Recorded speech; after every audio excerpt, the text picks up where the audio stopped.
Joining us now from Little Rock, Sarah Huckabee Sanders, the former White House press secretary, Fox News contributor, and author of the new book, Speaking for Myself, Faith, Freedom, and the Fight of Our Lives Inside the Trump White House. Welcome. As you know, Sarah, the Bob Woodward book has tapes of President Trump talking about how he knew the coronavirus was a grave threat early on, but that he had downplayed it. We just got the first Woodward interview on this book airing tonight on 60 Minutes, in which he challenges the president's approach. Take a look. And Trump thought, oh, well, they'll panic when there's a crisis, when the president particularly knows something, it's time to tell the public in some form. He failed. You write in the book that the president's handling of the virus reflects his instincts, habits, and style. What are those? Denial, making up his own facts. Sarah, your thoughts on Woodward's response? Well, I think that one of the opinions, certainly, that Democrats in the media have leaned aggressively on since this virus started was Dr. Fauci. And he's come out since Woodward's excerpts were first released, saying he thought that the president had listened to him and followed that advice. I wonder why the media is not leaning on Dr. Fauci's statement anymore. Look at what the president did very quickly. He first talked about the virus in his State of the Union address back in January. It was February, and Democrats were still attacking the president. Nancy Pelosi was wandering around Chinatown telling people not to worry. Joe Biden was saying not to panic. The president was actually enacting travel restrictions from China, probably saving thousands, if not millions, of lives by acting early, taking that decisive action. I don't think it's out of the ordinary that a president wouldn't want everyone to panic.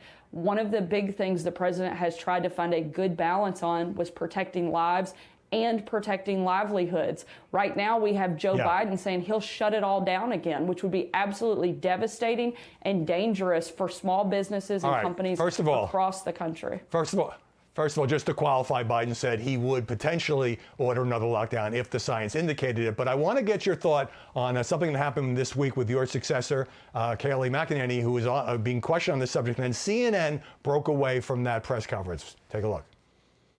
The president never downplayed the virus. Once again, the president expressed calm. All right. That was a press secretary at the White House lying. What do you make of what CNN did there?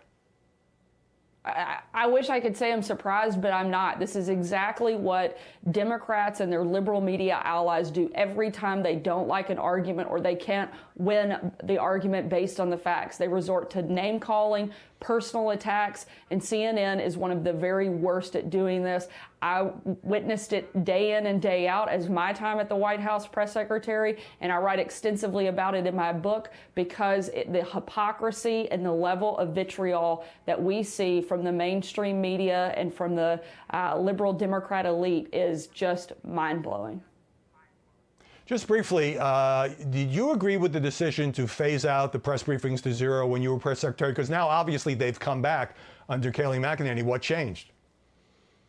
Well, I think the president at the time had decided that they had become just a show and that it wasn't allowing information to actually get out. The reporters oftentimes were becoming the story instead of reporting the story. He didn't like the level of vitriol and anger that was directed at his team, myself included, and thought it would be better if we looked at other avenues to get our message out and to provide information to the American people. Let's not forget that almost every reporter in the country had my personal cell phone, email, and access to my office in the White House. I also did almost daily interviews in which I would gaggle on the lawn on my way back every single time after every interview. So there was still an enormous amount of access to both the press office and, more importantly, to the president himself, who did, as you know, Howie, daily gaggles and Q&A sessions with reporters more than any president in history. Yeah. And he's still doing that. Let me ask you about Let me ask you about the Atlantic piece. The one quoting sources is saying that the president had denigrated fallen soldiers. You came out on the record and said, I was there in the room in France 2 years ago, and the president didn't make any of those comments about why supposedly that was the reason he didn't want to go to the cemetery. And so my question is, isn't it possible the president did make those comments to other people at another time that day when you were not present? Well, the conversation about whether or not he would go, I was there. There were two different conversations where that was discussed. I was part of both of those. The president didn't say that.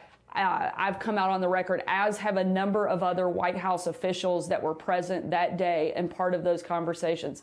I think the people that come out and make a charge like that anonymously are cowards. If you feel that strongly, put your name on it like the rest of us have done. But not only that day, Howie, I traveled with the president all over the world, all over the country, spent almost every day with him for 2.5 years and witnessed him interact with the men and women of our military, both in public and in private. And I can tell you that what I saw on those days for 2.5 years was a president who loves our country, respects our military, and is doing what he thinks is best to help them. The idea that he somehow doesn't feel that way, to me, is ludicrous. Sarah, you did make some mistakes during your tenure, such as saying that countless FBI agents did not support Jim Comey. Even now, as you're making the rounds, some journalists today accuse you of having lied. And I also want to ask you about, you took a lot of personal abuse. You and your family kicked out of that Virginia restaurant, so-called comedian Michelle Wolf mocking your weight. And then you write in the book that MSNBC's Nicole Wallace called you vile, that Mika Brzezinski said you were rotten to the core. Did all of that wear on you? Certainly, I think those moments are hard not to take a little bit of a toll, but the best thing I had going for me is I'm a person of deep faith, so I didn't need MSNBC or the New York Times or anybody else to define me. As a Christian and a believer, that's already been done by my Creator. I leaned heavily on my faith during my time at the White House. I also have an incredible support system of family and friends that were there for me during those difficult days. I'm proud of the job that we did. I'm proud to have worked for this president, and I'm proud of the many accomplishments that were made, not just in my 2.5 years, but in the 4 years under this president. I have just a few seconds, but any regrets, anything you wish you had done to maybe lower the temperature between you and the press corps? Certainly had moments where I tried to lower the temperature. You're never going to be perfect. Not a single one of us on this planet is, but I tried to learn from the mistakes I made, make sure I never repeated them.